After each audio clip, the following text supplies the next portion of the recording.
Hello નમસ્કાર વિદ્યાર્થી મિત્રો, વૈદ ડિજિટલ એજ્યુકેશનમાં આપનું હાર્દિક સ્વાગત છે। આજે આપણે ધોરણ 7 વિષય વિજ્ઞાનમાં પહેલું ચેપ્ટર વનસ્પતિમાં પોષણ જેની સ્વ અધ્યયન પોથીનું 100% ટાઈપિંગ સાથે સંપૂર્ણ સોલ્યુશન જોવાના છીએ। તો ખાસ વિદ્યાર્થી મિત્રો ચેનલમાં નવા હોય તો ચેનલ સબસ્ક્રાઇબ કરો, બાજુમાં બેલ આઇકનને પ્રેસ કરો જેથી તમને અવનવા વિડીયોની માહિતી નોટિફિકેશન મળી શકે। વિડીયો લાઈક કરો, તમારા મિત્રો દોસ્તોને શેર કરો। તો એમાં આપણે પહેલું ચેપ્ટર વિદ્યાર્થી મિત્રો જોવાના છીએ વનસ્પતિમાં પોષણ। પ્રશ્ન 1, નીચે આપેલા પ્રશ્નો માટે સાચો જવાબ પસંદ કરી તમારે લખવાનું છે। તો બધા સજીવો માટે ઉર્જાનો મુખ્ય સ્ત્રોત કયો છે? તો કે સૂર્ય। વનસ્પતિમાં લીલું રંજક દ્રવ્ય કયા અંગમાં આવેલું છે? તો કે પર્ણમાં।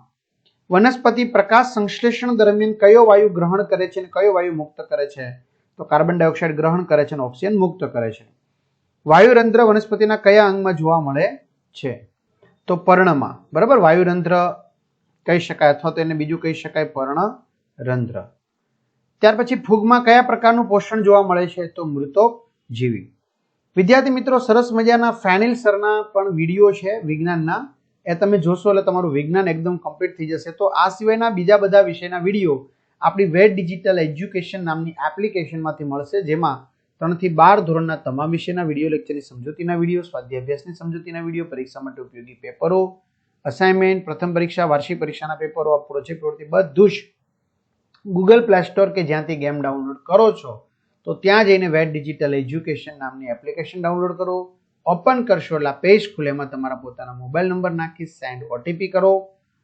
ન ખ્યાલ આવે તો કોઈ ભણેલ ગણેલ વ્યક્તિની મદદ લો। પેડ કોર્સમાં તમામ પીડીએફ, એક્ઝામ પેપરમાં પેપરો, 3 થી 12 ધોરણના વિડીયો, તમારું ધોરણ પસંદ કરી વિષય પ્રમાણે પાઠવાયેલ વિડીયો જોઈ શકો। સ્વાધ્યાયન પોથી, પ્રોજેક્ટ પ્રવૃત્તિ, વિજ્ઞાનના પાઠવાયેલ વિડીયો, એવી રીતે બધું મેળવી શકશો। નાઇટ્રોજનના સ્થાપનમાં રાઇઝોબિયમ નામના બેક્ટેરિયા મદદરૂપ છે। વનસ્પતિ દ્વારા તૈયાર થયેલ ખોરાકને સ્ટાર્ચ રૂપે સંગ્રહ પામે છે। પરોપજીવી વનસ્પતિ જે વૃક્ષ પર આરોપણ કરે છે તે વૃક્ષને યજમાન કહે છે। સામાન્ય રીતે રણમાં ઉગતી વનસ્પતિમાં પ્રકાંડ પ્રકાશ સંશ્લેષણ કરે છે। કળશપર્ણ કીટાહારી પ્રકારનું પોષણ કરે છે। પોષણ એટલે શું? જવાબ આપો। સજીવો દ્વારા ખોરાક ગ્રહણ કરવાની તથા શરીર દ્વારા તેને ઉપયોગમાં લેવાની પ્રક્રિયાને પોષણ કહે છે। સ્વાવલંબી પોષણ કોને કહેવાય છે? પોતાની શક્તિની જરૂરિયાત માટેના કાર્બનિક પોષક તત્વો પોતાના કોષોમાં જાતે સર્જી લેવાની પોષણ પદ્ધતિને સ્વાવલંબી કહે છે। રાઇઝોબિયમ બેક્ટેરિયા કઈ વનસ્પતિમાં વસવાટ કરે છે? રાઇઝોબિયમ બેક્ટેરિયા કઠોળ વર્ગની વનસ્પતિના મૂળમાં વસવાટ કરે છે। ખાતર મારફતે જમીનમાં મુખ્યત્વે કયા પોષક તત્વો ઉમેરવામાં આવે છે? ખાતર મારફતે જમીનમાં મુખ્યત્વે નાઇટ્રોજન, ફોસ્ફરસ અને પોટેશિયમ જેવા પોષક તત્વો ઉમેરવામાં આવે છે। વનસ્પતિમાં વાયુરંધ્ર શું કાર્ય કરે છે? વનસ્પતિમાં વાયુરંધ્ર વાયુ વિનિમય, પાણીના સંતુલન અને તાપમાન નિયમન જેવી જૈવિક પ્રક્રિયાઓમાં અત્યંત મહત્વપૂર્ણ ભૂમિકા ભજવે છે। ખેતરમાં તૈયાર થતો પાક કયા પ્રકારનું પોષણ કરે છે? જમીનમાં તૈયાર થતો પાક મુખ્યત્વે જમીનમાંથી અને હવા પાણીમાંથી પોષણ મેળવે છે। તફાવત આપો। સ્વાવલંબી પોષણ, પરાવલંબી પોષણ। જે વનસ્પતિ પોતાનો ખોરાક જાતે બનાવે તેને સ્વાવલંબી પોષણ કહે છે અને આવી વનસ્પતિઓ ખોરાક માટે વનસ્પતિઓ કે પ્રાણીઓ ઉપર આધાર રાખે છે, બરાબર? અથવા તો આવે પ્રાણીઓ, વનસ્પતિ અથવા તો પ્રાણીઓ।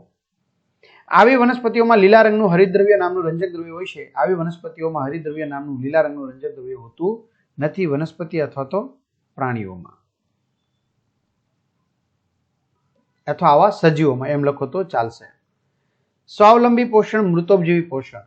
જે વનસ્પતિ પોતાનો ખોરાક જાતે બનાવે તેને સ્વાવલંબી પોષણ કહે છે। મૃતોપજીવી પોષણમાં સડતા પદાર્થો પર પાચક રસોનો સ્ત્રાવ કરી દ્રાવણ બનાવી તેમાંથી પોષક તત્વો શોષે છે। આવી વનસ્પતિઓ લીલા રંગનું હરિતદ્રવ્ય નામનું રંજક દ્રવ્ય છે અને તેમાં મૃત કે સડેલા નિર્જીવ પદાર્થોમાંથી પોષણ મેળવે છે। સમીકરણ પૂર્ણ કરો। કાર્બન ડાયોક્સાઇડ વત્તા પાણી સૂર્યપ્રકાશની હાજરીમાં હરિતદ્રવ્યની મદદથી કાર્બોદિત પદાર્થ એટલે કે સ્ટાર્ચ અને ઓક્સિજન બને છે। પ્રશ્ન 6, માગ્યા મુજબ જવાબ લખો। જો પૃથ્વી પર 6 મહિના સુધી સૂર્યપ્રકાશ ન મળે તો શું થાય? જો પૃથ્વી પર 6 મહિના સુધી સૂર્યપ્રકાશ ન મળે તો તેના ઘણા ભયાનક પરિણામો આવે। પ્રકાશ સંશ્લેષણની પ્રક્રિયા બંધ થઈ જશે, જેથી મોટાભાગના છોડ મરી જશે। છોડના મૃત્યુને લીધે શાકાહારી પ્રાણીઓ અને પછી માંસાહારી પ્રાણીઓ પણ ખોરાક વિના મરી જશે। માનવજાતિ માટે પણ ખોરાક અને પાણીની અછત સર્જાશે। વાતાવરણમાં છોડ ના હોવાને કારણે ઓક્સિજનનું પ્રમાણ ઘટી જશે, એટલે આપમેળે જીવસૃષ્ટિનો નાશ થઈ જશે. શા માટે રણમાં ઉગતી અમુક વનસ્પતિ પર પર્ણની જગ્યાએ કાંટા જોવા મળે છે? તો રણમાં ઉગતી વનસ્પતિઓ પર પાંદડાની જગ્યાએ કાંટા જોવા મળે છે. તેનું મુખ્ય કારણ પાણીનો બચાવ અને પ્રાણીઓથી રક્ષણ છે. રણ પ્રદેશમાં પાણીની અછત હોય છે અને તાપમાન પણ ખૂબ ઊંચું હોય છે.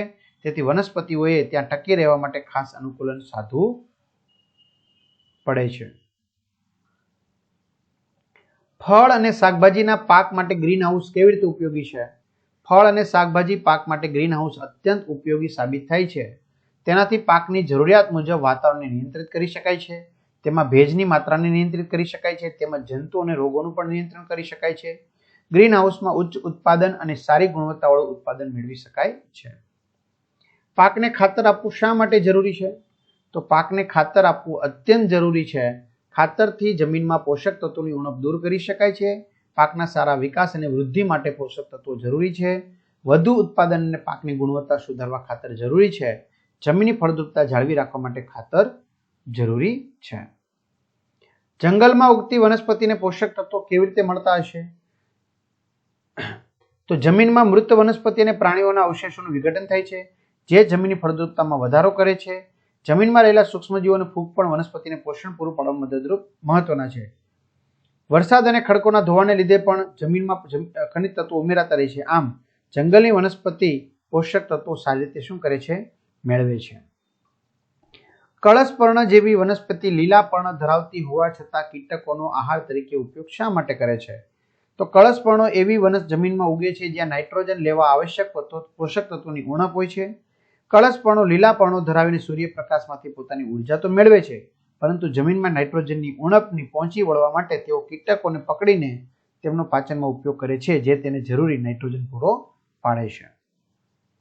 ચલો, કળશમાં ફેલાયેલ પર્ણની આકૃતિ દોરી નામ નિર્દેશન કરો. ઢાંકણ. કળશમાં ફેરવાયેલ પર્ણ. બરાબર, આકૃતિ આપણે દોરવાની છે.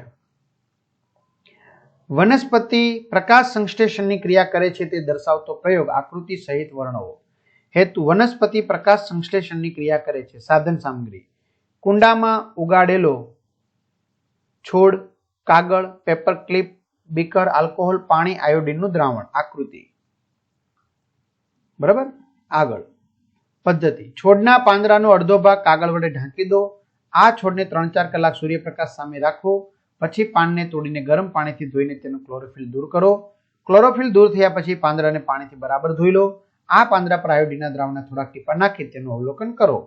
અવલોકન કરતા જણાશે કે જે ભાગ ખુલ્લો હતો તે ભાગ ભૂરા કાળા રંગનો થઈ જશે, જ્યારે કાગળથી ઢંકાયેલા ભાગનો રંગ બદલાશે નહીં અને તેનો રંગ આછો ભૂરો જ રહેશે.